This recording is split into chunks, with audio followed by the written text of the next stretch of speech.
A paz do Senhor Jesus, irmãos. Amém. Irmãos, hoje nós vamos estar estudando a lição de número 11. A lição de número 11 da nossa revista,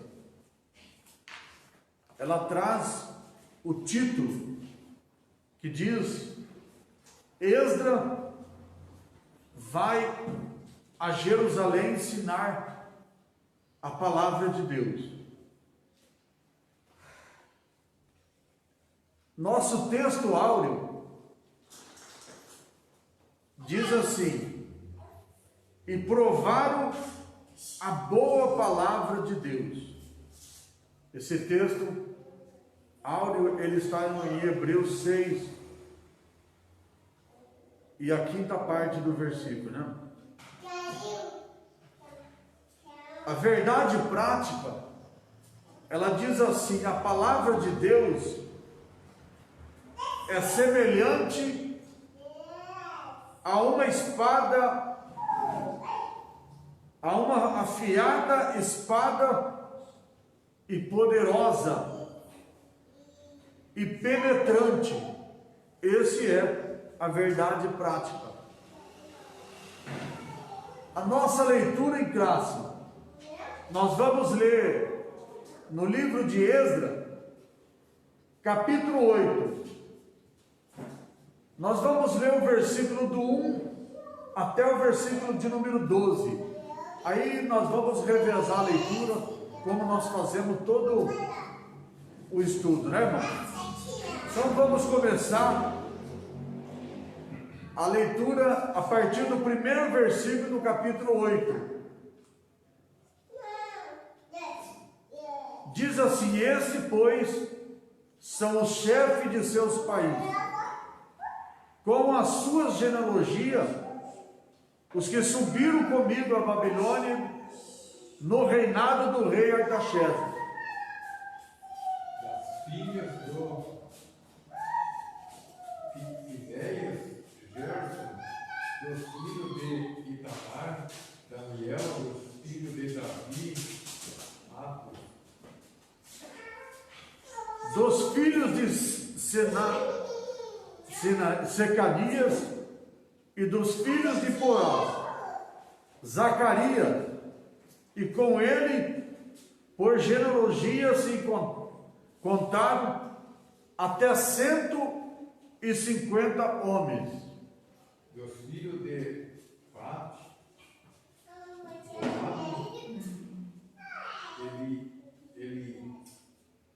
Elionai, filho de Geraias,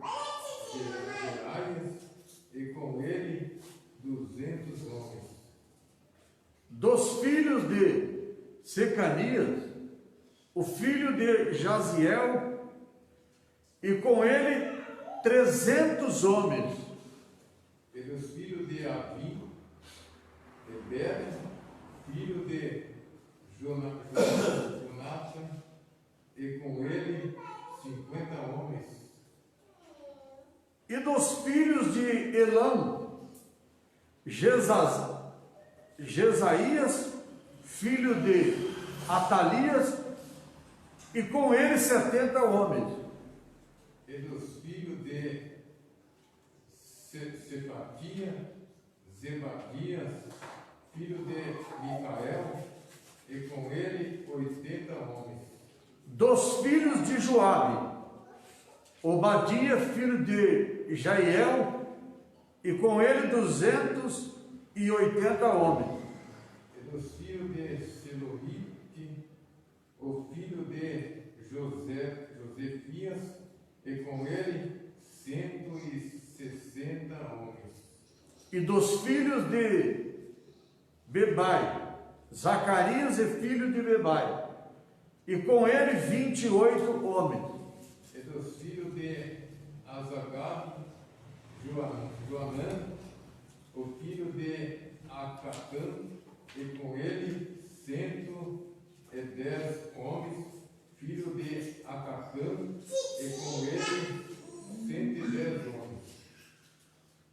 Irmãos, a nossa introdução, ela diz assim: o grande valor do ensino da palavra de Deus é o assunto desta lição.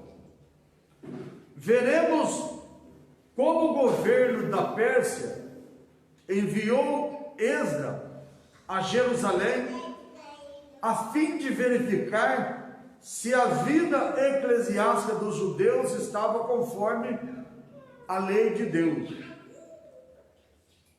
Então, é sobre isso que nós vamos estar estudando no decorrer dessa leitura dessa noite, desse estudo.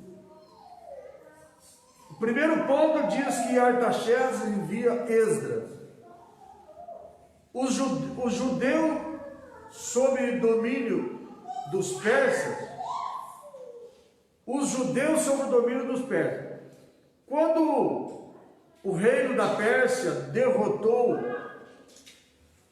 naquele lugar, voltando à leitura, quando o reino da Pérsia derrotou a Babilônia, os judeus que viviam naquele lugar passaram automaticamente ao domínio do governo da Pérsia. Os judeus puderam logo constatar que os persas eram mais brandos do que os babilônios. Então, ali eles estavam tendo uma mudança, né? Eles que eram governados pelos babilônios, eles passam agora automaticamente a ser governados pelos persas, pelo rei da Pérsia. E eles notaram nessa mudança que já havia uma diferença, que o governo da Pérsia era mais brando do que os babilônicos. Esdras é enviado a Jerusalém para ensinar a lei de Deus. Que coisa linda, né, irmão? Enviado para Jerusalém para ensinar a palavra de Deus, né, irmão? Ensinar as coisas de Deus, a lei de Deus. Isso é maravilhoso. No seu contato com Esdras, escriba e sacerdote, o rei ficou impressionado. Como elevado grau de conhecimento que Esdras possuía na lei de Deus e de Israel, na lei de Deus e Israel, e que junto com os seus 7 conselheiros enviá-lo a Jerusalém a fim de que inquirir acerca da situação espiritual dos residentes ali. Então, eles já havia sentido que o reinado da Pérsia era mais brando. Depois o rei, ele se preocupou com a vida espiritual do povo que estava lá em Jerusalém. Mas isso é Deus, né, irmão? E depois ele vai, observa que Esdras, ele tinha um conhecimento profundo, que deixa o próprio rei ficar numa situação que ele então chega a ponto de admirar, de ver o conhecimento de Esdras. Então, como está aqui a leitura, que no seu contato com Esdras, ele teve apenas um contato, ele começa então a observar que aquele escriba, aquele sacerdote, deixa ele impressionado com o conhecimento que ele tinha com as coisas de Deus, com as leis. Deixa ele tão impressionado que ele resolve então, junto com seus conselheiros, enviar Esdras para estar indo para Jerusalém como enviado dele para ensinar lá a palavra de Deus, ensinar as leis de Deus.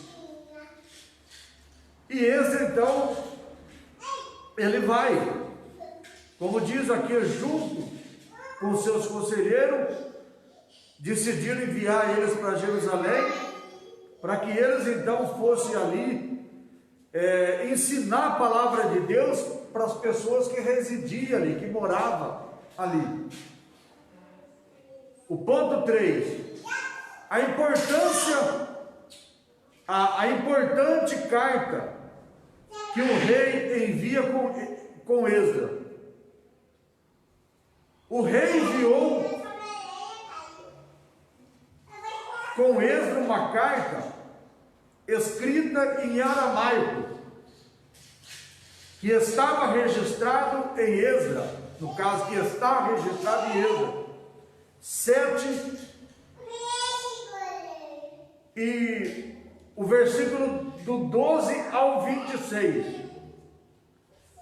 Através desta carta, o rei então ele decretou, ou seja, ele fez um decreto. Eu vou convidar os junto, ler o que está escrito no livro de Esdras,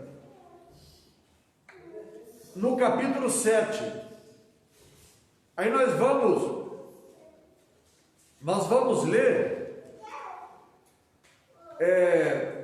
justamente o versículo do 12 até o 26.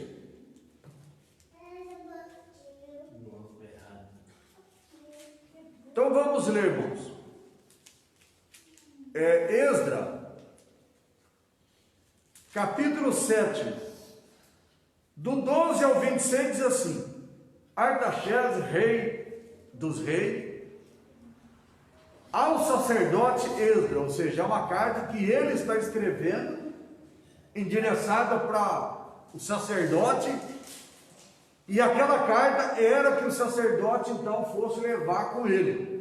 Então ele escreve dessa forma: Artaxerxes, que seria ele, rei dos reis, ao sacerdote Esdras, escriba da lei do Deus do céu, paz perfeita. Por mim se decreta que no meu reino todo aquele povo de Israel e todos os seus sacerdotes levitas que inquirir ir contigo a Jerusalém, vai. Ou seja, ele dá toda a liberdade. Se eles quisessem acompanhar, eles poderiam acompanhar. Tinha autorização do próprio rei. Portanto, da parte do rei e dos seus 7 conselheiros, és mandado para fazeres inquisição em Judá e em Jerusalém, conforme a lei de Deus que está na tua mão, e para levares prata, ouro, que o rei e os seus conselheiros voluntariamente deram ao Deus de Israel, cuja habitação está em Jerusalém. E toda a prata e todo o ouro que achares em toda a província da Babilônia, com as ofertas voluntárias do rei do povo e do sacerdote voluntariamente te ofereça para a casa de Deus que está em Jerusalém. Portanto, comprarás com esse dinheiro novilho, carneiro, cordeiros, com suas ofertas de manjares, de libações, e oferecer-se sobre o altar da casa do vosso Deus, que está em Jerusalém.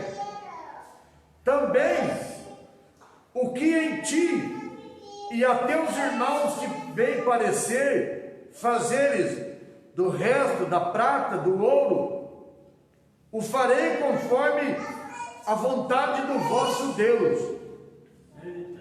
E os utensílios que lhe foram dados para o serviço da casa de Deus, restituí-los restituí-os perante o Deus de Jerusalém. E o resto do que for necessário para a casa do teu Deus, que te convenha dar, o darás da casa dos tesouros do rei. E por mim mesmo, o rei Artaxerxes, se decreta a todos os tesoureiros que estão da além do rio, que tudo quanto vos pedir o sacerdote Esdras, escriba da lei de Deus do céu, apressuradamente se faça, até 100 talentos de prata, até 100 coros de trigo, até 100 batos de vinho, e até 100 batos de azeite, e sal e conta. Tudo quanto se ordenar, segundo o mandado do Deus do céu, prontamente se faça para a casa do Deus do céu. Por quê? Para que haveria grande ira sobre o reino do rei e dos seus filhos. Também vos fazemos saber acerca de todos os sacerdotes, levitas, cantores, porteiros, netineus e ministros dessa casa de Deus, que se lhe não possa impor nem dinheiro, nem antigo tributo, nem renda. Se tu, Esdras, conforme a sabedoria do teu Deus, que está na tua mão, põe regedores e juízo que julgue a todo o povo que está da lei do rio, a todos os que sabem da lei de Deus, e ao que as não sabe, as farei saber. E todo aquele que não observar a lei de Deus e a lei do rei, logo se faça justiça dele, quer seja a lei do rei, logo se faça justiça, quer seja morte, quer decreto, quer multa sobre os seus bens, quer prisão. Coisa linda, né, irmão? Então, o rei Artaxerxes, ele fica impressionado com a sabedoria de Esdras, o sacerdote, o escriba. Ele então, junto com os seus 7 conselheiros, ele envia ele para Jerusalém. E ele dá essa carta para Esdras, para o sacerdote. E lá em Jerusalém foi preparado um púlpito, né, de madeira. O sacerdote, ele subiu naquele púlpito, convocou todo o povo, subiu naquele púlpito e começou a ensinar a palavra de Deus. E ele tinha toda a liberdade. Então, ele recebeu todo o apoio do rei Artaxerxes. É isso que nós acabamos de ler, a carta que ele enviou. Então aqui está o ponto 3, ó, a importante carta que o rei enviou a Esdras. Foi isso que nós lemos, do capítulo 7, versículo 12 ao 26. Então, através dessa carta que o rei assinou o decreto, que ele decretou. E aqui está escrito, ó, qualquer judeu que assim desejasse poderia acompanhar Esdras a Jerusalém. Qualquer judeu, se eles quisessem, poderia acompanhar. Depois B, os que fossem a Jerusalém poderia levar consigo o quê? Ouro, prata, voluntariamente dado pelo próprio rei e os seus conselheiros, como oferta voluntária do povo. Ou seja, a oferta era do próprio rei. O povo podia levar, que era oferta sem custo nenhum, porque era dado pelo próprio rei. Depois, diz assim aqui na letrinha C: os vasos sagrados que ainda estavam na Babilônia seria restituído. Esses vasos que o rei Nabucodonosor tirou da casa de Deus. Então, esses vasos, eles agora tinham a ordem também do rei Artaxerxes que fosse devolvido a Jerusalém, a casa do Senhor. Ponto D. Qualquer despesa seria paga pelo próprio tesouro do rei. Não seria imposto aos servidores do templo direito de tributo nem renda, mas era tudo bancado pelo próprio tesouro do rei. Esdras poderia nomear regentes e juízes para que a vida eclesiástica viesse a funcionar conforme a lei de Deus, ou seja, ele tinha toda a autoridade. Ele tinha toda a autoridade para ele nomear, para que fosse então algo que funcionasse de acordo com a vontade de Deus. Muito lindo, né, irmão? Esdras louvou a Deus que tinha inspirado o rei a fazer tudo isso, entendendo-lhe a beneficência perante o rei. Eu sempre falo, irmão, às vezes Deus coloca a pessoa numa posição e a pessoa não honra a Deus, né? Naquela posição que ele está.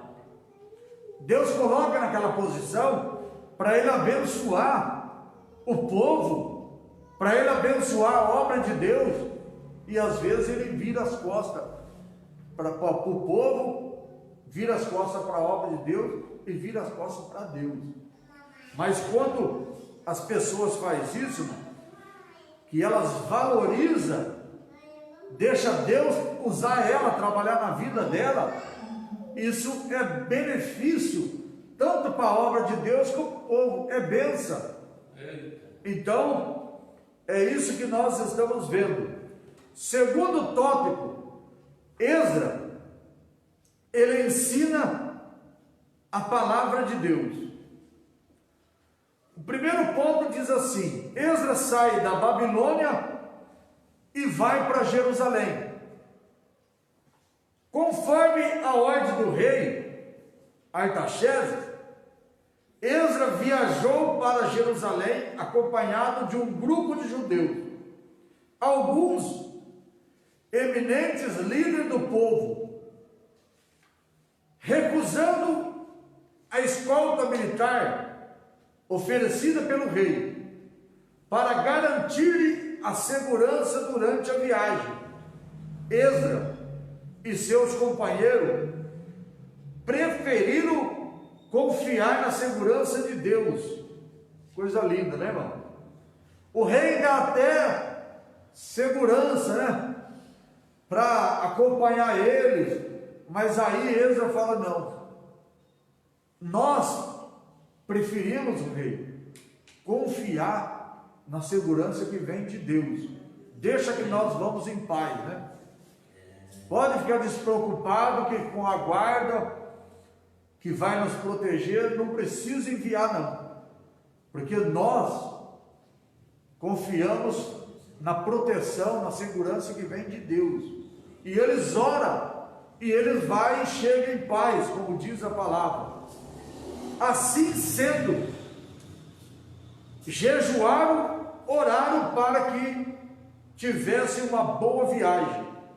E Deus os enviou e os guardou durante todo o trajeto.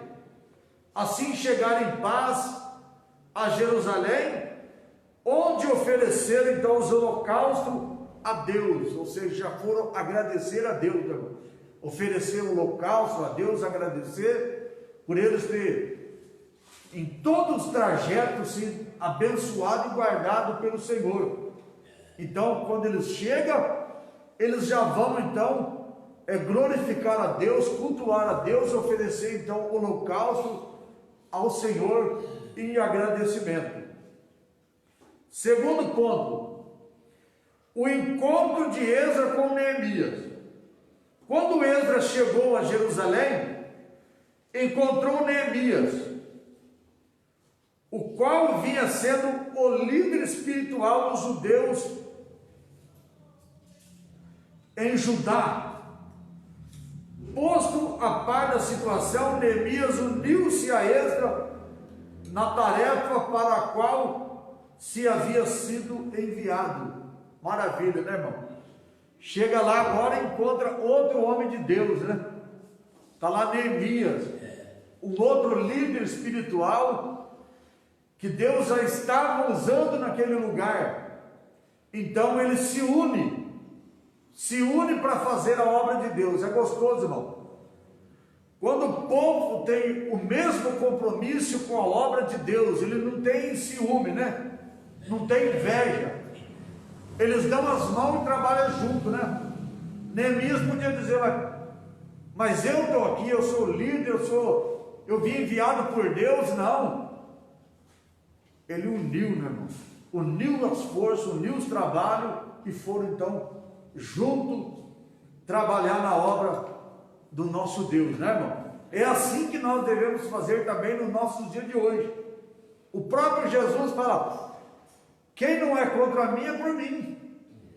Então, a obra de Deus precisa de ter uma visão como essa, Neemias, Esdras, que se uniram para fazer a obra de Deus.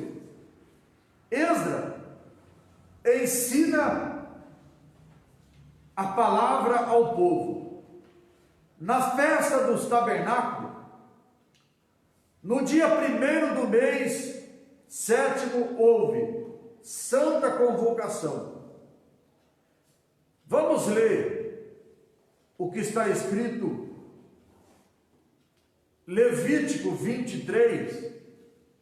Vamos ver, irmão? Quem encontrar pode ler, irmão. Livro de Levítico 23. Vamos ver o que está escrito na palavra de Deus, né, irmão? Levítico 23 e 11, não? Oi? 23 e versículo. O versículo 34 e 35. Já encontrou? 34 e 35. Isso, Levítico 23, 34 e 35. Diz assim, ó: fala aos filhos de Israel, dizendo: aos 15 dias deste 7º mês será a festa dos tabernáculos ao Senhor, durante 7 dias. No primeiro dia haverá santa convocação, não faça nenhum trabalho. Amém? Amém. Então essa foi a festa que eles então começaram, a festa do tabernáculo. Então fizeram, como está escrito aí a palavra de Deus, né? A santa convocação, convidaram o povo. E o povo, como está escrito aqui na festa do tabernáculo, primeiro dia do mês 7º, houve santa convocação. E o povo se ajuntou como um só homem, diante da porta das águas, e Esdras trouxe o livro da lei. A lei de Deus foi lida ao povo desde a alva até ao meio-dia. Havia sido construído um púlpito de madeira para aquele fim, e em pé, ao lado de Esdras, havia grupo de 30 auxiliares. Ainda cooperava um grupo de levitas, e o objetivo era fazer o povo entender o que estava sendo lido no livro de Deus. O objetivo, né, irmão? O objetivo era fazer o povo entender.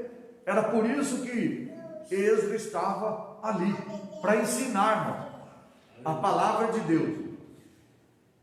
Aí nos diz aqui que eles então queriam que o povo aprendesse, que o povo entendesse o que eles estavam lendo, para que eles fossem ensinados. E o que me chama a atenção, que nessa leitura, se fosse hoje, o povo desanimava. Se fosse hoje, todo mundo saía criticando Esdras, falando mal de Esdras, porque já demorou demais, e ia embora, e murmurando, né? Porque olha aqui, irmão, presta atenção. Aqui está dizendo que durante essa leitura, ela não foi rápida, foi uma leitura demorada, como diz aqui, ó, a lei de Deus, voltando aqui, ó, Esdras trouxe o livro da lei. A lei de Deus foi lida ao povo desde a alva até ao meio-dia. Havia sido então lido ali naquele altar, naquele púlpito, desde a alva, ou seja, desde quando nasceu o sol até ao meio-dia, estava ali lendo aquele livro da lei de Deus, ensinando o povo, fazendo o povo compreender o que eles estavam ouvindo, aquela leitura. Então não era só ler, mas ele estava lendo e estava ensinando, porque o objetivo era fazer o povo entender o que estava sendo lido. Então ele estava ensinando. E aqui diz assim, ó, o ponto 4, o ensino foi maravilhoso. O povo ouviu a leitura, começou a chorar, lamentar-se. Neemias e Esdras tiveram até que interferir, exortando o povo que se alegrasse. E alegrasse no Senhor, porque a alegria do Senhor, irmão, é a nossa força. Então, quando o povo começou a ouvir aquela leitura, nos diz que eles ficaram muito maravilhados, e eles chegavam a ponto até de chorar, Agora, só para nós entender um pouquinho, irmão, as coisas de Deus às vezes faz nós chorar, né? Faz. As coisas de Deus precisam, ela mexe com nós, que faz a gente às vezes até ficar alegre, chorar.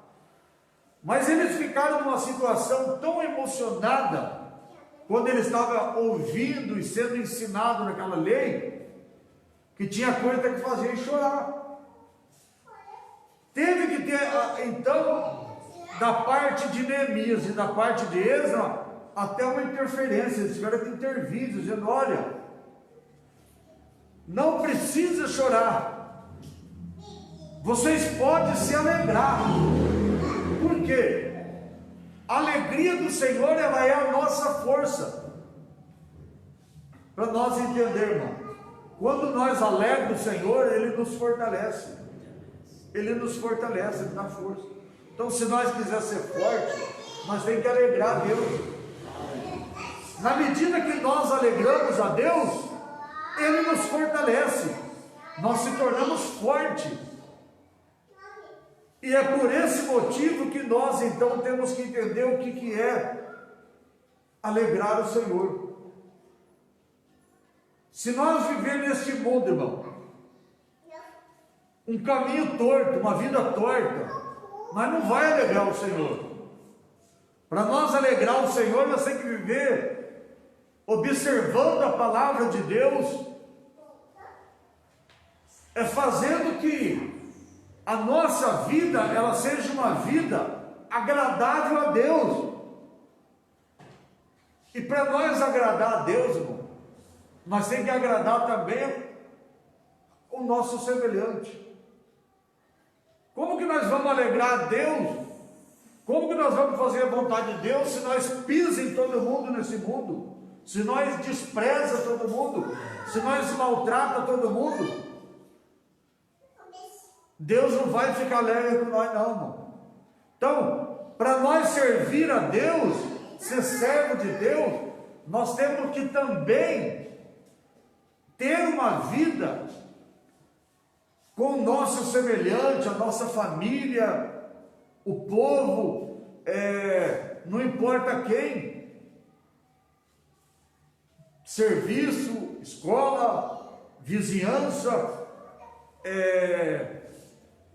de todos os lados, irmão da igreja, precisamos, a Bíblia ensina que nós precisamos ser luz.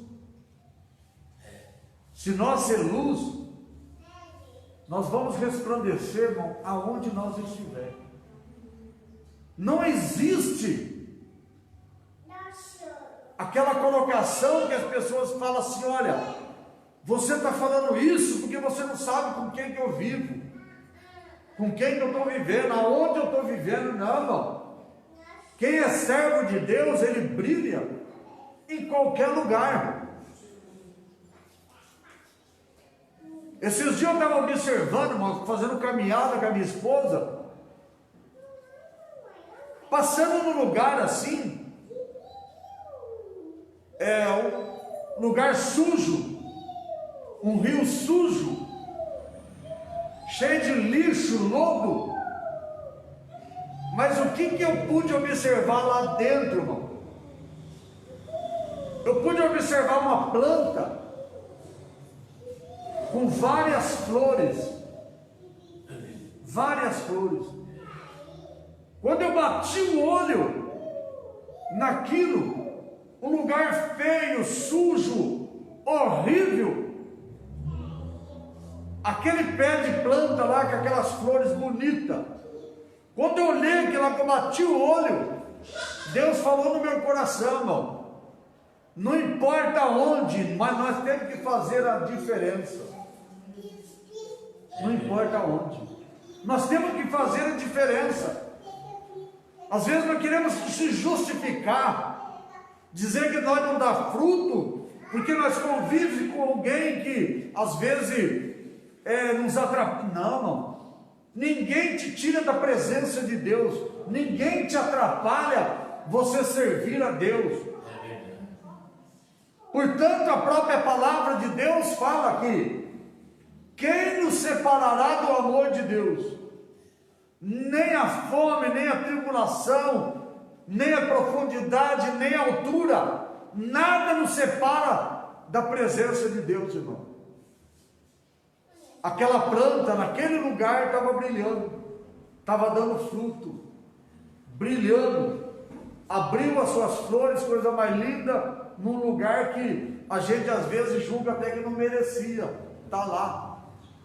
Mas não importa, irmão, não importa onde nós estamos, nós temos que fazer a nossa parte, nós temos que dar o nosso fruto, nós temos que ser a alegria do Senhor, porque a palavra fala, a alegria do Senhor é a nossa força. Isso está escrito na palavra de Deus, no livro de Neemias, capítulo 8, versículo 10. Se algum dos irmãos quiser ler, pode ler. Neemias 8 e 10. Lá fala isso, né, irmão? A alegria do Senhor é a nossa força. Vamos ler, irmão? Aleluia. Neemias 8 e 10. Diz aqui, ó.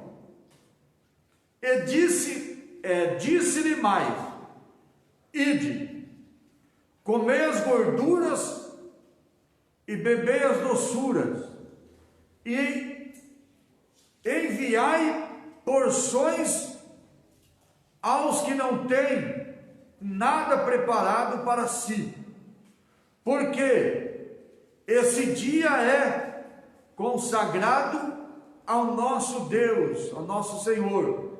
Portanto, não vos entristeçais, porque A alegria do Senhor é a nossa força. A alegria do Senhor é a nossa força. Então o povo, foi comer, beber e festejar. Por quê? Todos entenderam as palavras que lhe fizeram saber. A alegria do Senhor é a nossa força, né? Que maravilha. Tópico de número 3. A palavra de Deus deve ser ensinada. O primeiro ponto diz assim: Deus ordenou que a sua palavra fosse ensinada a todo o povo, de 7 em 7 anos. Além da leitura da lei de Moisés, que se fazia a cada sábado, os escribas e os profetas deveria ser lido, explicado ao povo em convocação solene a cada 7 anos. Então isso era uma ordem de Deus. Além de tudo, além dos cultos, a cada 7 anos eles tinham que fazer uma santa convocação de todo o povo e ensinar o povo, né, irmão? A cada 7 anos. Então, ponto 2. Jesus ordenou o ensino da sua palavra. A grande comissão. Jesus ordenou que os seus discípulos ensinassem a todas as nações e aguardarem tudo o que lhe tinha mandado.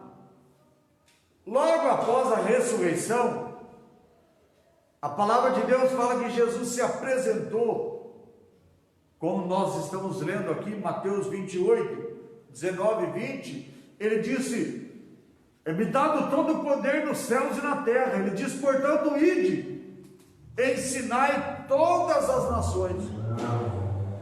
E ele dá então esse ensinamento. O apóstolo Paulo conhecia a importância do ensino da palavra. Vejamos: conjuro-te, pois, diante de Deus e do Senhor Jesus Cristo, que pregues a palavra. O apóstolo Paulo diz que pregues a palavra, ou seja, a palavra de Deus tem que ser pregada, o evangelho tem que ser ensinado. Segundo Timóteo, se algum dos irmãos encontrou, segundo Timóteo 4, versículo 1 e 2, se algum dos irmãos encontrou, pode ler, irmão. Segundo Timóteo, capítulo 4, versículo 1 e 2.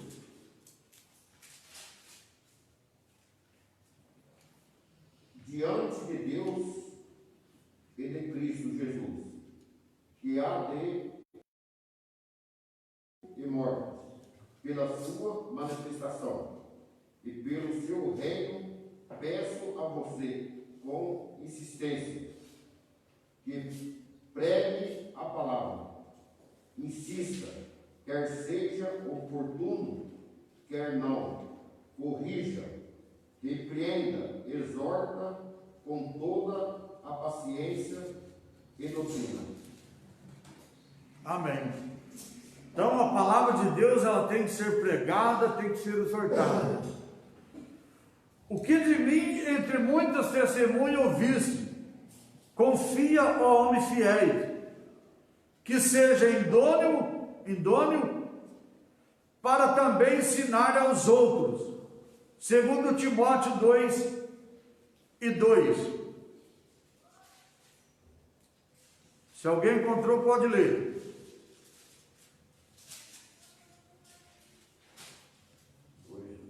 2 e 2, segundo Timóteo. E o que você ouviu de mim na presença de muitos testemunhos, isto mesmo transmita a homens fiéis, idôneos para insistir ao outro. Participe dos meus sofrimentos, como um bom soldado de Cristo Jesus. Glória a Deus. Então, que seja pregada a palavra com responsabilidade, né? Com muito amor para ensinar o povo. Se é ensinar, haja dedicação de ensino. O apóstolo fala. Então, a pessoa que vai ensinar, ela tem que se dedicar, né? Ensinar. Com toda a dedicação. O que é dedicação? Amor, né? Amor. Não eu vou ensinar porque eu sou obrigado. Não. É amor. É fazer que as pessoas realmente elas possam compreender, que elas possam entender, que elas possam então ter desejo. Então é isso que Paulo está dizendo. Vamos ver Romanos 12 e versículo 7. Romanos 12 e 7.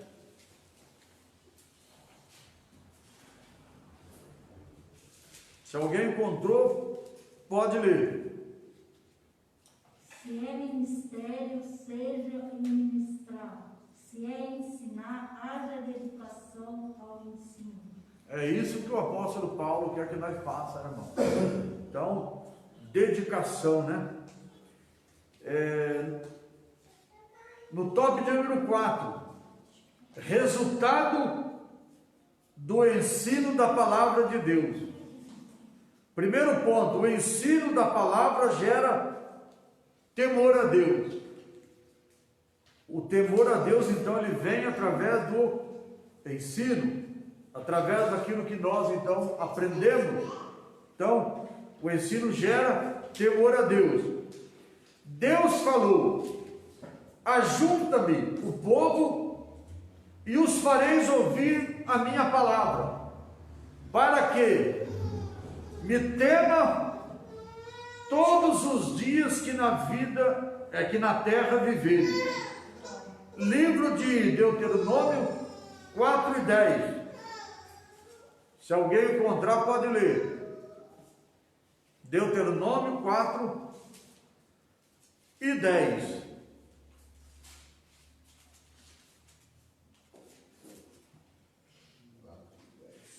Isto. Não se esqueça do dia em que você estiver diante do Senhor, seu Deus, em Horebe, quando o Senhor me disse: reúna esse povo, e os farei ouvir a minha palavra, a fim de que aprenda a temer-me durante todo o dia em que estiver na terra, e também as ensine aos seus filhos. Aleluia. Então, esse é o conselho da palavra de Deus, né? Que vem do próprio Senhor para nós. Guarda os mandamentos do Senhor para o temer. Também Deuteronômio 8 e 6. Guardar o temor do Senhor. 8 e 6. Guardem os mandamentos do Senhor, seu Deus, para que você ande nos seus caminhos e o temam. Amém. Glória a Deus. Ainda diz: pelo temor de Deus, o crente se aparta do mal. Está mexendo com nós, né, irmão? Está nos ensinando muito.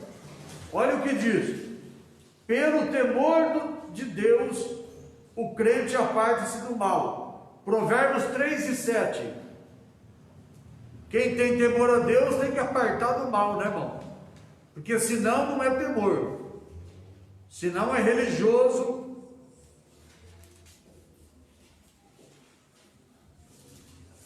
Provérbios 3 e 7. Não seja sábio a teus próprios olhos. Teme ao Senhor e aparta Deus. Então, esse é o conselho, né, irmão? Tem que temer o Senhor e apartar do mal. Não é assim que a Bíblia diz que Jó era, né? Era temente a Deus e apartava do mal, né? Afastava do mal. Então a palavra de Deus fala que nós temos que ser assim, né? Se desviar do mal, se desvia do mal. Provérbios ainda 16:6.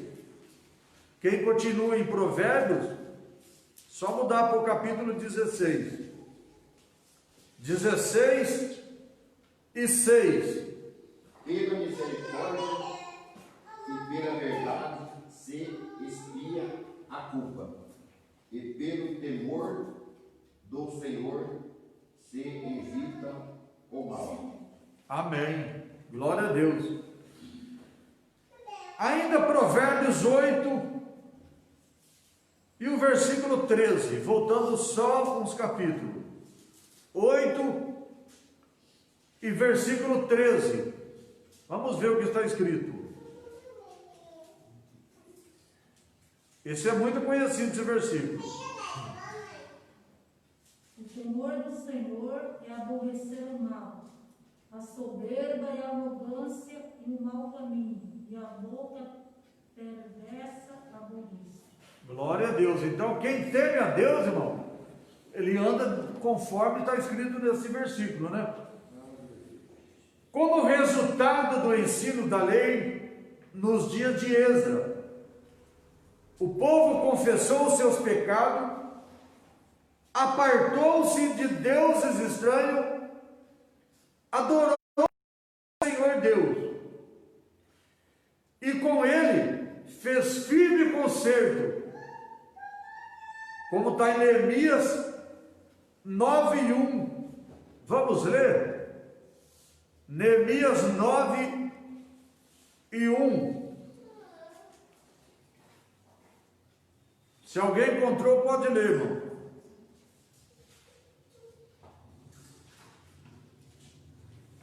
No dia 24, no dia 24 deste 7º mês, os filhos de Israel se reuniram para um jejum, vestiam pano de saco e trazia terra sobre a cabeça. Então aí está a prova do arrependimento deles, né, irmão? A prova do arrependimento daquele povo. Depois deles ouvir a palavra de Deus, a lei de Deus. Então eles criaram temor, se arrependeram. A palavra de Deus é poder. Romanos 1:16. Romanos 1:16. Se alguém encontrar, pode ler.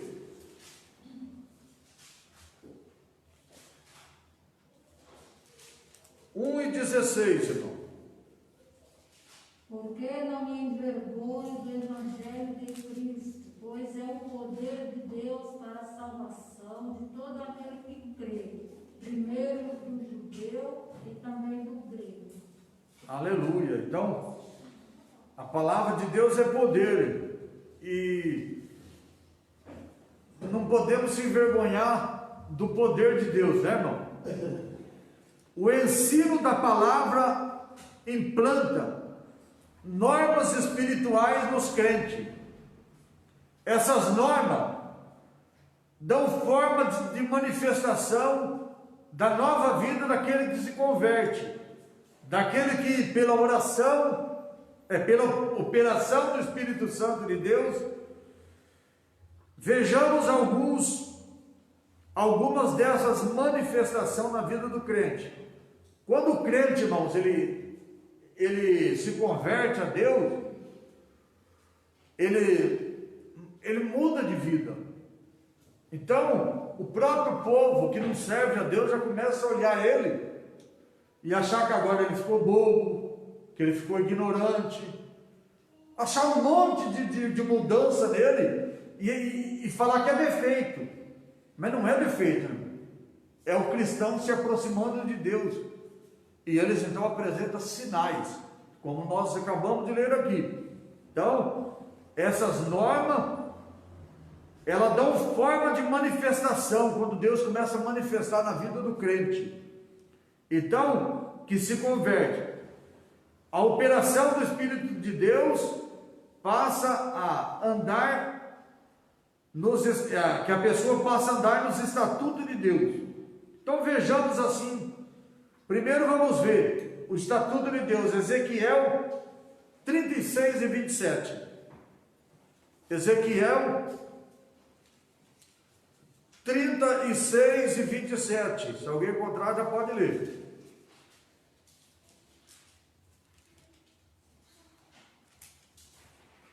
Trinta e 27 de Ezequiel.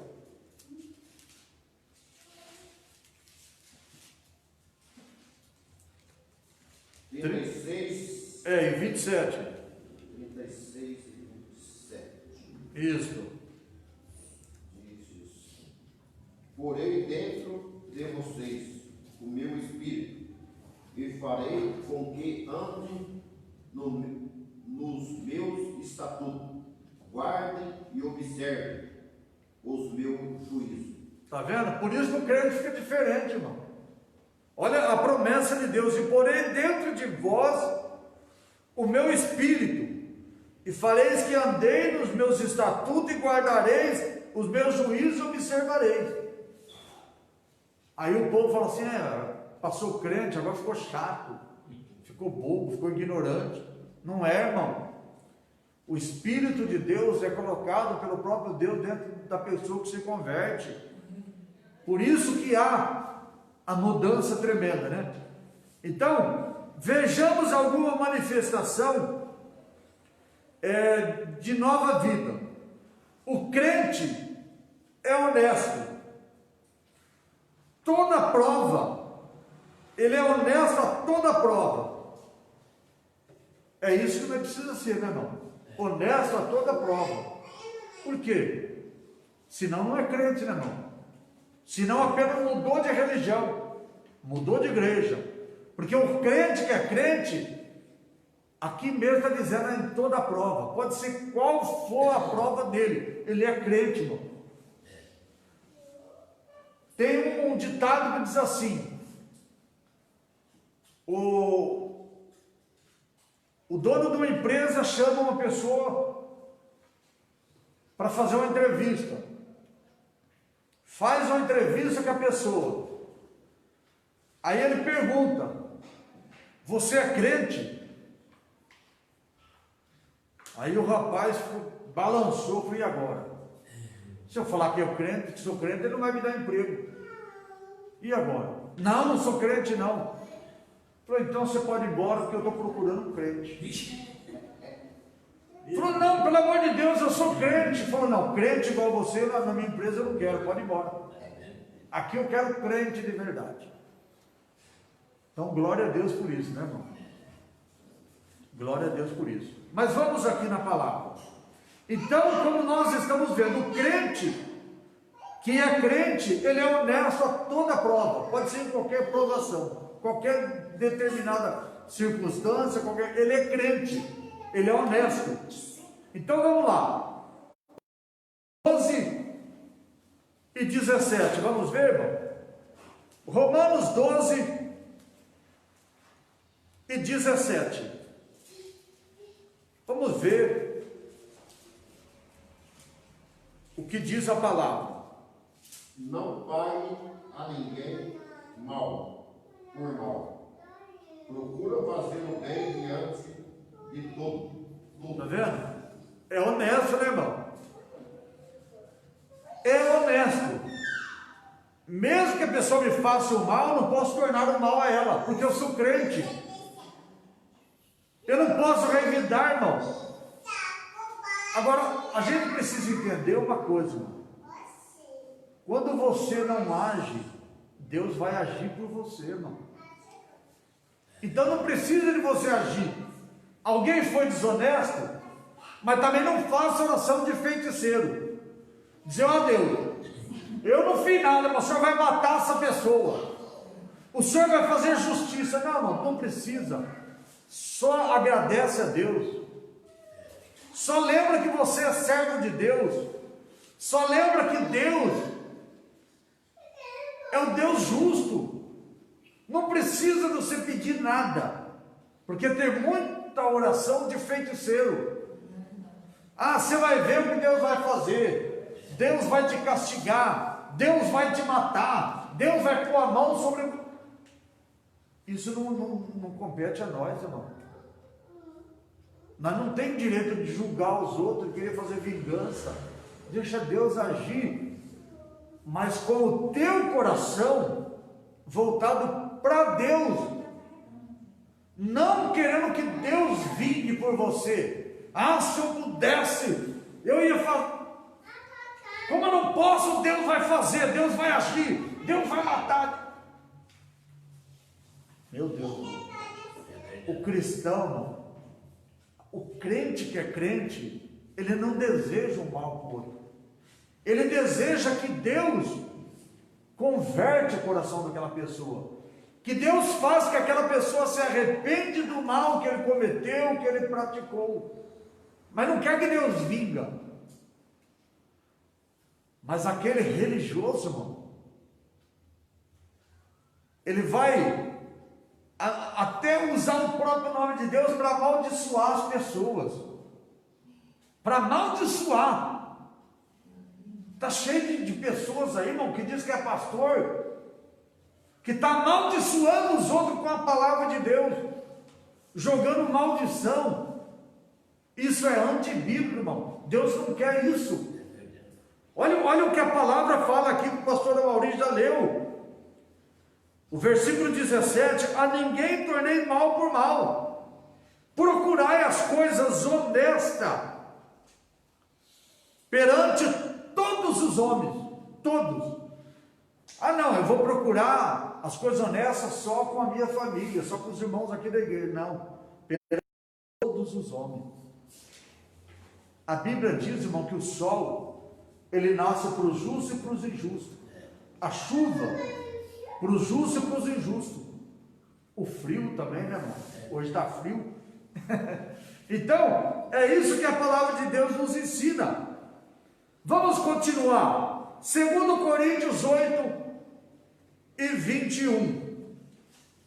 2 Coríntios 8 e 21. Vamos continuar a nossa leitura.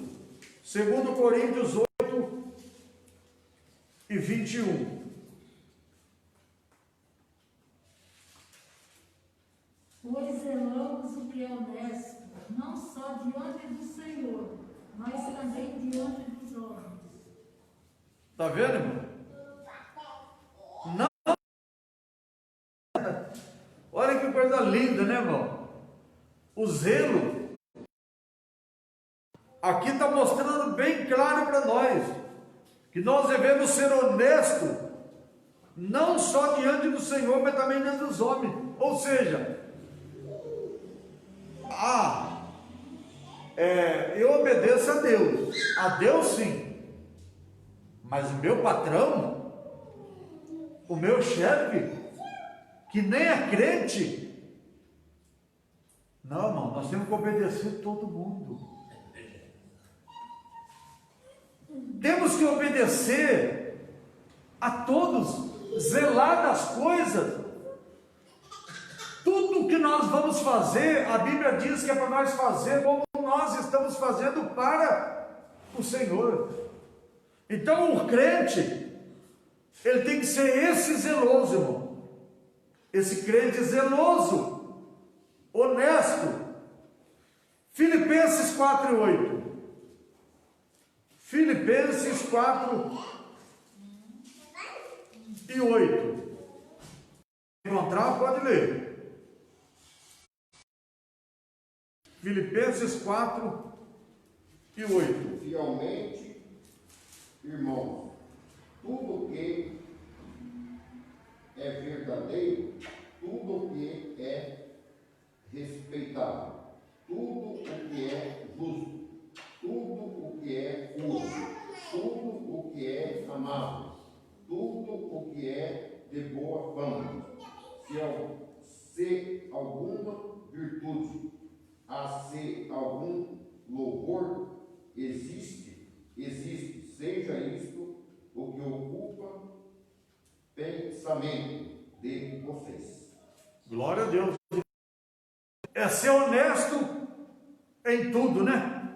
Ser honesto em tudo. 1 Pedro 1 e 12.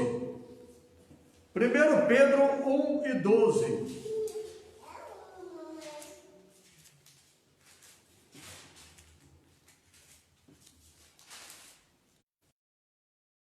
Se alguém encontrar, pode ler.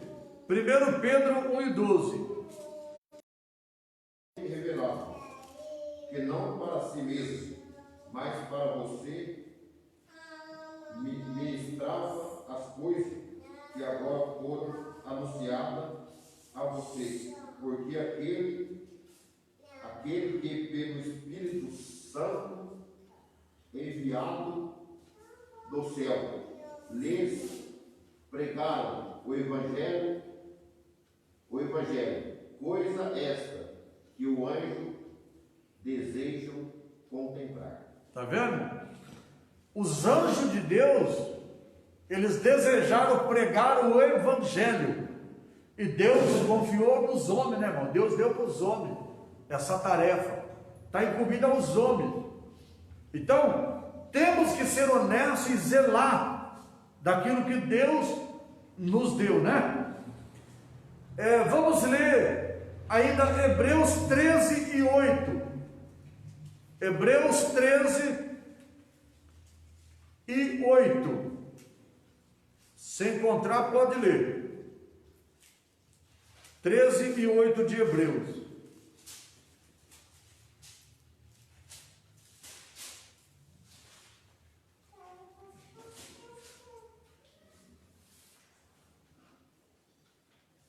Jesus Cristo é o mesmo, ontem, hoje, para sempre. Está vendo? Jesus Cristo é o mesmo, né? Ele não muda. Não mudou, não muda. Jesus Cristo é o mesmo, ontem, hoje, eternamente. Então, o que nós estamos aprendendo, irmão, é importante para nós. Então, o crente, ele é honesto a toda prova. O crente jamais mente.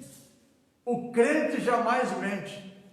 Está cheio de pessoas mentindo, mentiroso, né, irmão? A mentira é do diabo. O diabo é o pai da mentira. Mas o crente não pode mentir. Vamos ver o que está escrito em Isaías 63 e 8. Isaías 63 e 8. Se alguém encontrou, pode ler. Isaías 63 e 8.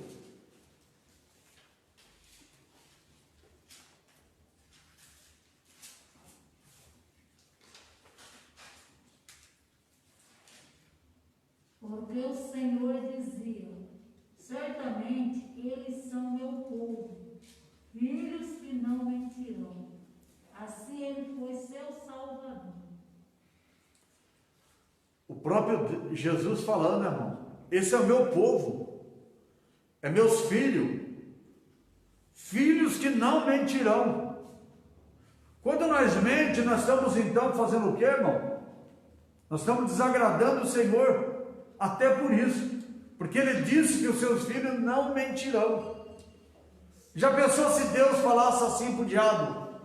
Pode tocar em Jó, pode tirar tudo o que ele tem. E Jó então decepcionasse a Deus? Mas Jó foi fiel, não foi justo, obedeceu a Deus e não se levou pelas coisas que ele estava perdendo. Permaneceu firme diante de Deus. Já pensou, Deus fala, os meus filhos não mentirão, e nós começamos a mentir, irmão? Então, desagradando a Deus ainda. Vamos ler ainda Efésios 4, 25. Efésios 4 e 25. Se alguém encontrar, pode ler. Efésios 4 e 25.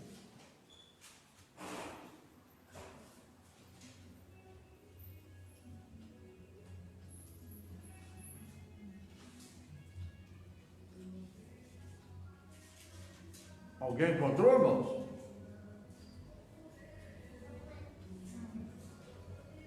Quatro, 25. É. 4 e 25 de Efésios.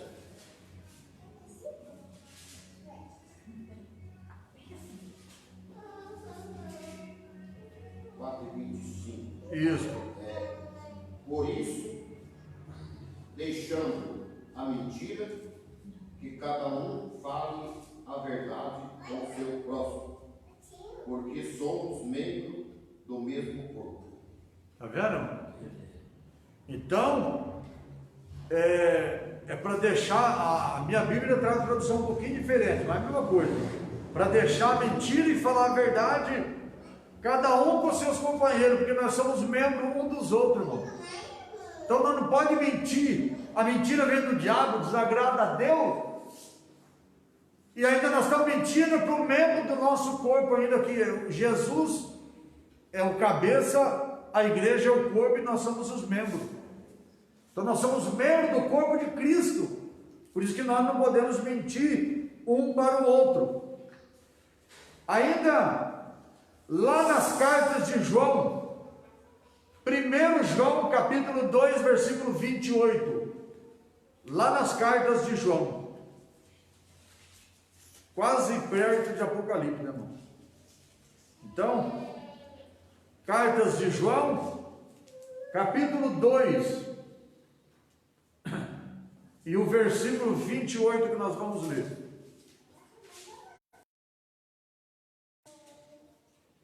E agora, filhinhos, permaneçam nele, para que, quando ele se manifestar, tenhamos confiança e não sejamos envergonhados, tendo de nós abastar dele no dia da sua vinda.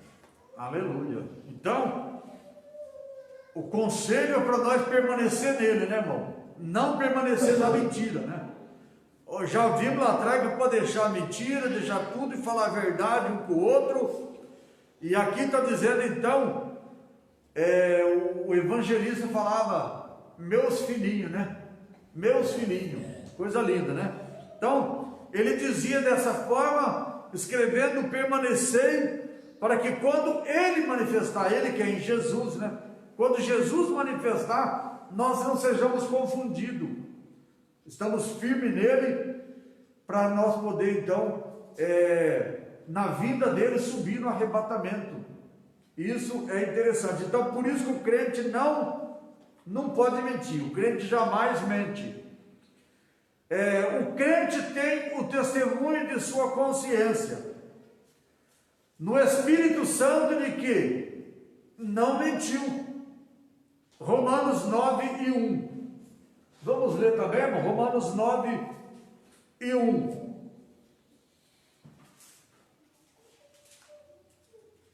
Romanos 9 e 1. Se alguém encontrou, pode ler.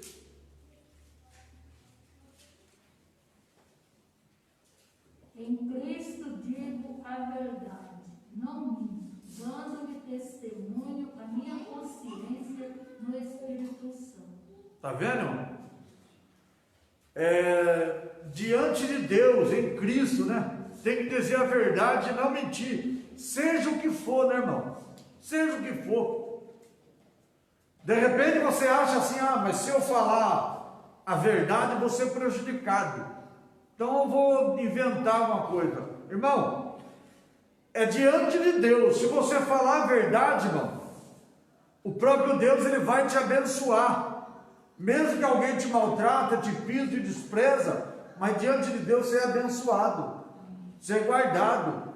Então, Deus responsabiliza pela sua palavra, né, irmão? Continuando então, Jesus disse, seja porém o vosso falar sim, sim, não, não, porque o que fala, o que passa disso, é procedência maligna. O que passa disso é procedência maligna. Só para os irmãos terem uma ideia. Uma certa vez eu dirigi uma igreja aqui na Várzea Paulista. tinha um evangelista que congregava comigo. Ele chegou a ponto, irmão, de ficar vários cultos sem ir, vários dias sem ir no culto, viajando, pregando em outras igrejas. Depois chegou na igreja, mentiu para nós que estava doente, que estava de cama e ninguém foi visitar ele. Mentiu, irmão. Só que Deus é tão bom, Deus é tão maravilhoso, que Ele não deixa a mentira ir longe. No mesmo culto, no final do culto, chegou uma pessoa que não estava no início. E eu dei uma oportunidade para ele. Ele era de fora. Ele pegou o microfone e começou a contar o trabalho que eles estavam fazendo numa cidade do interior de São Paulo. E apontou para o evangelista e falou: estava eu e ele. Fizemos um trabalho lá de vários dias, não sei o que e tal. Aí eu olhei para ele e ele abaixou a cabeça. No final do culto eu peguei ele e falei assim: irmão, você fez até uma acusação contra a própria igreja, que você estava de cama, não estava vindo na igreja porque estava de cama, e você está mentindo. Ele ficou sem palavra, irmão. Nós não podemos mentir, porque a mentira, por mais que nós achamos que é segura, não é segura. A mentira cai por terra, irmão. E graças a Deus por isso, né? Voltando aqui para a palavra. Então Jesus disse: porém o vosso falar seja sim, sim ou não. O que passa disso é procedência maligna, é coisa do diabo. Então, nós não podemos inventar mentira, não podemos querer ficar fazendo coisa que não tem, que não houve, que não... É sim, sim, não, não. Por que você não veio? Fala a verdade, irmão. Conta a verdade. Ah, eu perdi hora, ou fiquei com preguiça de vir, mas é melhor do que mentir, irmão. É melhor do que mentir. Porque se você mente, você está caindo numa procedência do diabo, procedência maligna. Vamos ver Mateus 5,37. O próprio Jesus falando. Mateus 5,37. Se alguém encontrou, pode ler. Seja, porém, o vosso falar sim, sim, não, não, porque o que passa disso é de procedência maligna. Está vendo? Procedência maligna. Então, seja sim, sim ou não, não. O crente jamais se apoderar de alguma coisa que não seja dele. Aquele que furtava, não furta mais. Efésios 4:28. Efésios 4:28. O crente não pode se apoderar daquilo que não é dele. Efésios.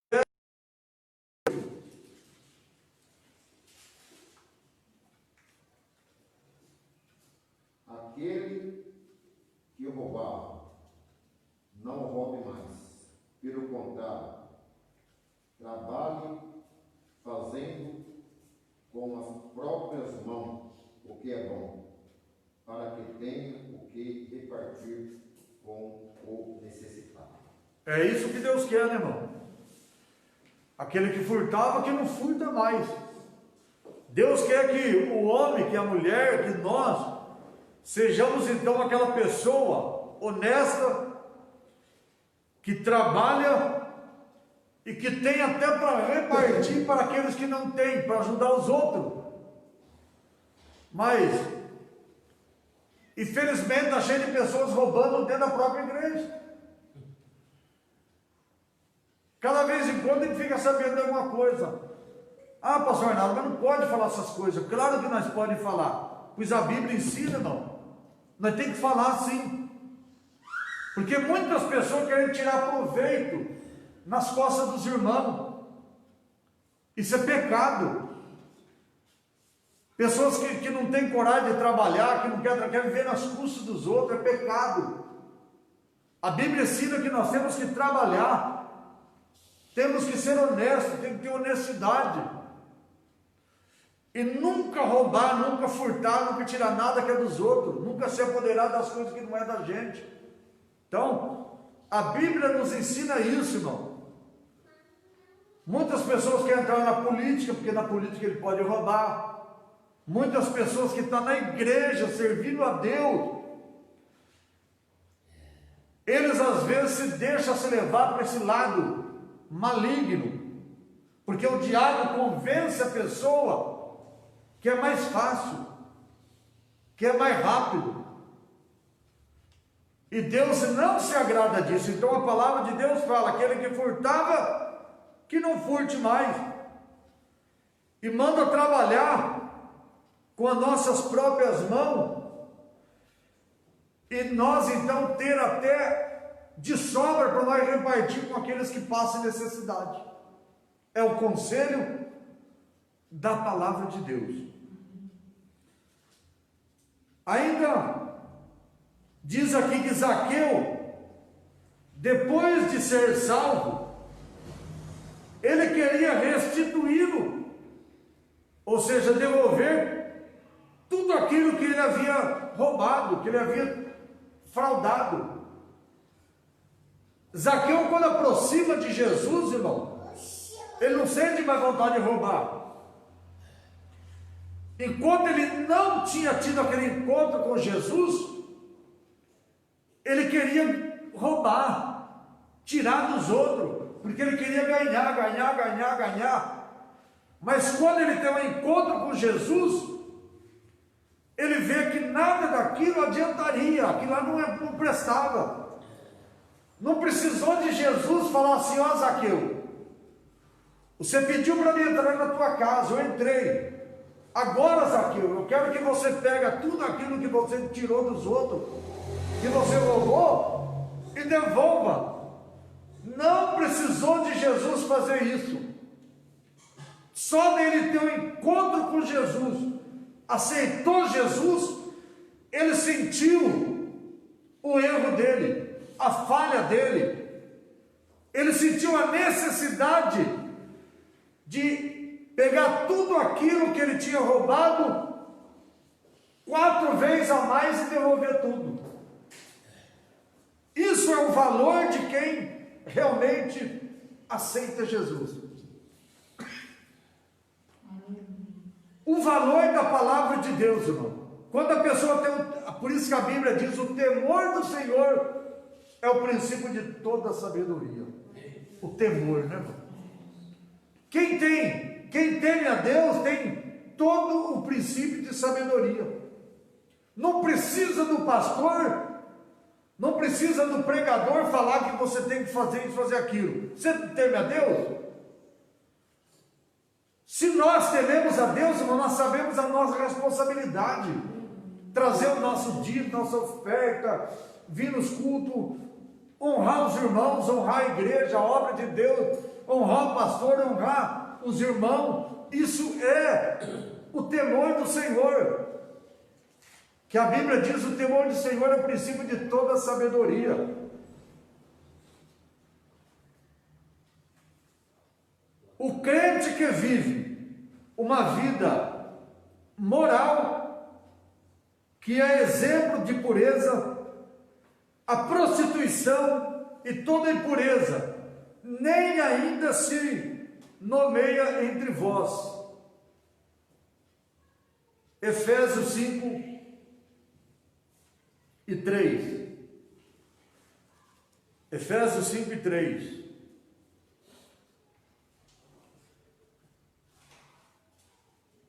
Se alguém encontrou, pode ler, irmão. Efésios 5 e 3.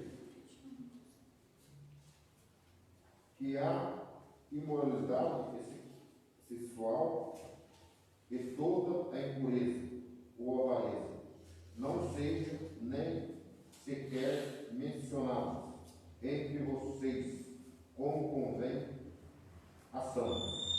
Agora eu vou ler numa outra tradução. Mas a prostituição e toda impureza ou avareza nem ainda se nomeia entre vós, como convém ao santo. Essa palavra nomeia, irmão, ela significa escolha. Escolha. Então, eu vou ler com essa palavra. Mas a prostituição e toda impureza e a avareza nem ainda se escolha entre vós, como convém o santo. Voltando para a leitura, o crente jamais dá falso testemunho de alguém. Jamais, né, irmão? Jamais, seja por qualquer motivo. O crente jamais dá mau testemunho de alguém. Quando fala a palavra jamais, não existe nem uma possibilidade de abrir uma exceção. Jamais, acabou, jamais. Então, mas eu dei mau testemunho. Não, jamais. Essa é a grande verdade, né, irmão? Não tem então, mais espaço. Oi? Não tem mais espaço. Não tem mais espaço. Não tem. Então, é o que diz aqui, o crente jamais dá falso testemunho a alguém. Vamos voltar no livro de Êxodo, segundo livro da Bíblia. Êxodo, e vamos ler o capítulo 20, o versículo 16. Êxodo, capítulo 20, versículo 16. É um versículo muito conhecido. Muito conhecido mesmo. Não dê falso testemunho contra o seu próximo. Está vendo? É um versículo muito conhecido na Bíblia, né, irmão? Conhecido por quase todos. Então, aqui fala só isso: não dirá falso testemunho contra o seu próximo. Não tem exceção. Jamais mesmo, como está escrito aqui no nosso estudo. Vamos ler ainda Provérbios 10 e 18. Provérbios 10 e 18. Vamos ver o que está escrito. Provérbios 10 e 18. O que encobre o ódio tem lábios mentirosos, e o que difama é tolo. Está vendo? Então nós não podemos, irmão, por qualquer motivo. Às vezes a pessoa sente até o direito de ficar defamando os outros, mas é pecado. É pecado. Mesmo que a pessoa fez por merecer, mas não convém a nós, porque é pecado. O que mais a gente vê isso nos nossos dias de hoje, irmão, é aqueles desabafos lá no Facebook, né, irmão? Quem tem Facebook aqui?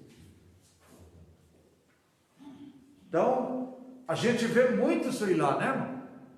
Pessoas desabafando, falando mal do pastor, falando mal das igrejas, falando... Irmão, hoje mesmo eu vi um. Eu não sei se a pessoa que filmou, se ele é evangélico, não é, não sei, que eu não conheço. Mas eu não vou citar o nome da igreja, irmão, porque é falta de ética da gente fazer isso. Mas eu vou só falar. A pessoa que filmou estava na rua, do lado de fora. E lá dentro da igreja, as pessoas ali da igreja estavam espancando um mendigo de rua. Espancou e tirou fora da igreja. Expulsou para fora. Aí lá, os comentários no Facebook, a pessoa que estava filmando já estava falando: olha, isso aqui vai para o Facebook. Olha o que estão fazendo. Olha, depois fala que eles são crentes, depois fala que não tem amor. e fazendo o maior. Aí depois vem aqueles comentários das pessoas que vão assistindo e vão fazendo seus comentários, defamando. Aí critica tudo quanto é igreja, fala em todo mundo. As pessoas se sentem nesse direito. Só que diante de Deus, irmão, as pessoas, infelizmente, vão pagar isso aí se não vier o arrependimento antes. Por quê? Ninguém tem direito de defamar ninguém, irmão. Ninguém tem esse direito. Por mais que a gente tenha razão, esteja certo, nós não pode. O que a gente pode fazer, irmão, é quando a gente precisa de mostrar algo que está acontecendo. Mostrar algo que está acontecendo. Que às vezes a gente precisa divulgar. Então isso não é pecado. Você está divulgando. Agora, não contra as coisas de Deus, irmão. Contra as coisas de Deus. Isso não pode. E a gente fica defamando ainda pessoas que você nem conhece. Então, é pecado defamar os outros. Continuando aqui a nossa leitura, Tiago 4 e 5 e 11. Tiago 4 e 11.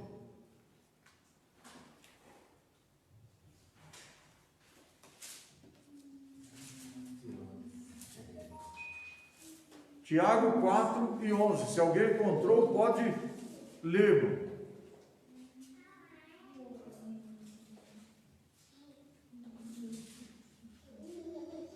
4:11. Isto. Irmãos, não falem mal um do outro.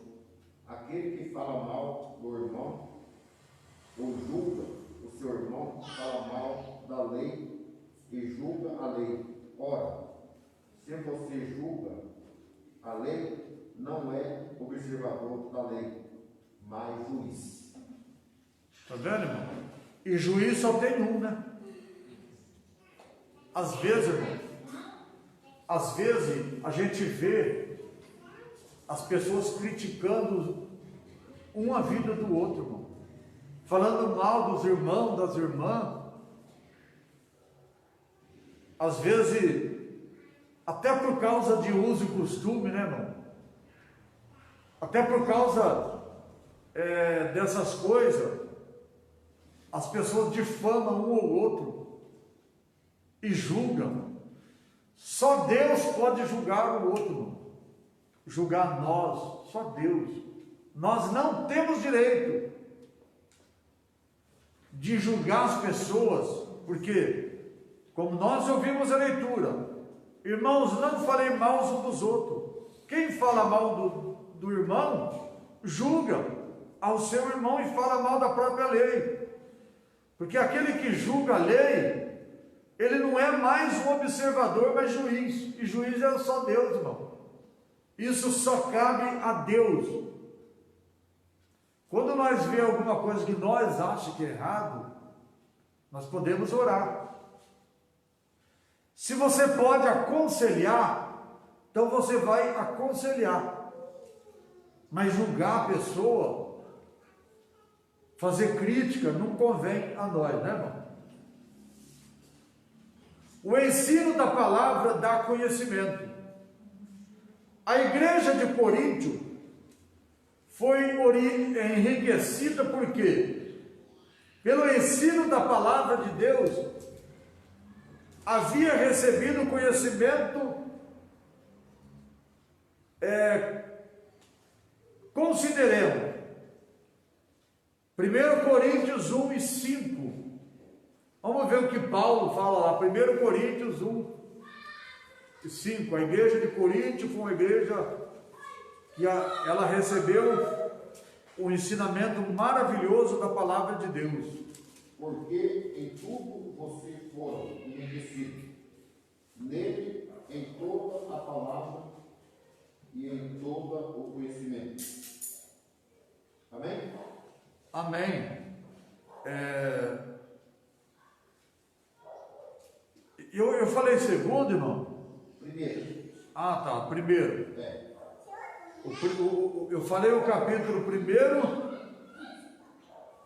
o versículo, o capítulo 1 e 5, né? É. Ah, tá. Então tá certo. Pensei que tinha falado errado. Então é isso que nós encontramos na palavra de Deus, o ensino, né, irmão? Paulo, ele ensinou muito a igreja de Corinto. Então nós temos que considerar isso. O conhecimento, ele consolida a força. Vamos ver o que está escrito em Provérbios 24 e 3. Provérbios 24 e 3.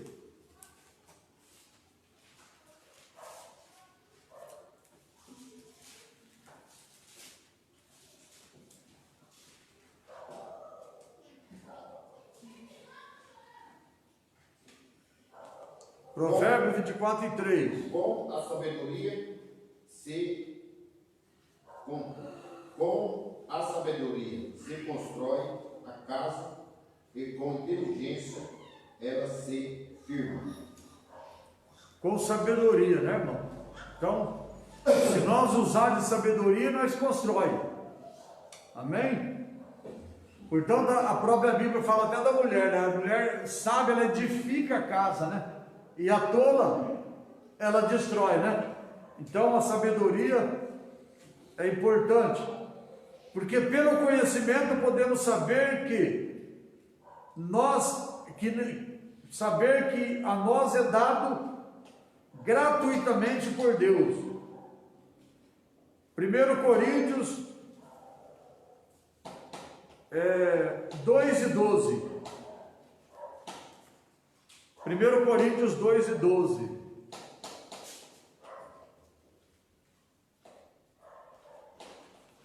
E nós não temos recebido o Espírito do mundo, e sim o Espírito que vem de Deus, para que conheçamos o que por Ele nos foi dado gratuitamente. Então o Espírito de Deus, ele nos dá essa sabedoria, e é tudo de graça, irmão, gratuitamente, né? Pelo conhecimento da verdade, podemos alcançar plena libertação. João 8,32. Esse é também um versículo mais conhecido que tem. João 8,32. Esse é um versículo que todo mundo sabe falar de cor, né, irmão? Conhecerão a verdade e a verdade vos libertará. Tá vendo? Então, conheceremos a verdade vós libertará. Então, as pessoas que não são libertas porque não conhecem a verdade. Jesus disse: eu sou o caminho, a verdade e a vida. Então, a verdade é Jesus. É Jesus que liberta o homem, liberta a mulher. Pelo conhecimento podemos saber que Deus quer que todos os homens venham ao conhecimento da verdade. 1 Timóteo, para nós encerrar, 2 e 4. 1 Timóteo 2 e 4.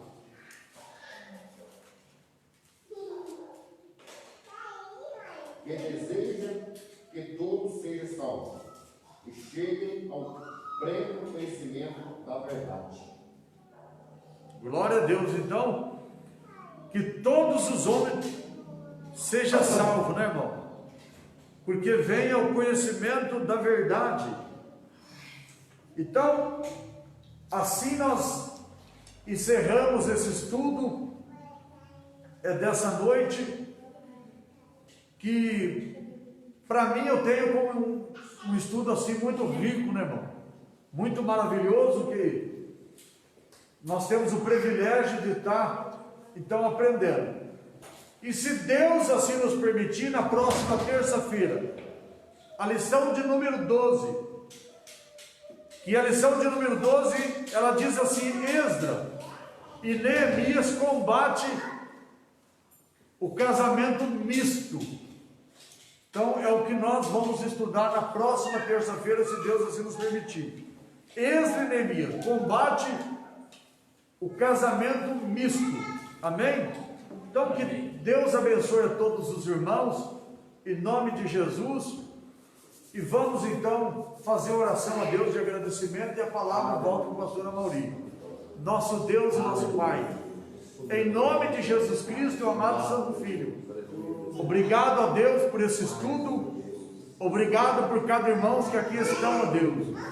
Nos dá, Senhor, a tua graça e o conhecimento da tua palavra, a sabedoria para nós aprender a cada dia. Assim, meu Deus, nós te pedimos, te agradecemos, em nome de Jesus. Amém. Salve de paz.